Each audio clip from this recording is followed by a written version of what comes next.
1968 mokslininkas Džordžas Landas atliko tyrimą, kurio metu buvo tikrinamas 1600 vaikų nuo 4 iki 5 metų amžiaus kūrybiškumas. Iš tiesų tai buvo tas pats NASA užsakytas kūrybiško mąstymo testas, kuris leido patikrinti žmogaus gebėjimą panaudoti savo vaizduotę, sprendžiant įvairias problemas ir taip pat rinkti inovatyvius inžinierius ir mokslininkus, turinčius genijaus mąstymą. Testas buvo toks sėkmingas, kad Landas nusprendė išbandyti jį ir su vaikais. Jis patikrino 1600 4-5 metų amžiaus vaikų. Tada vėl tos pačius vaikus patikrino, kai jiems buvo 10 metų. Dar kartą, kai jiems buvo 15 metų.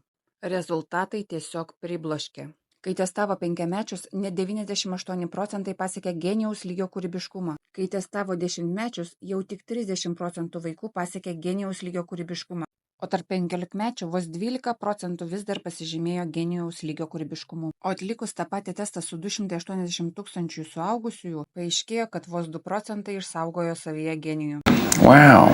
Landas padarė išvadą, kad nekūrybiškas mąstymas ir elgesys yra išmokstamas ir tokiam mąstymui didelės įtakos turi mokykla. Tyrimas parodė, kad tradicinė mokyklos sistema slopina kūrybiškumą, sureikšmindama prisitaikėlišką mąstymą, standartizuotus testus ir mokymasi mintinai, o ne kūrybinį mąstymą ir problemų sprendimą.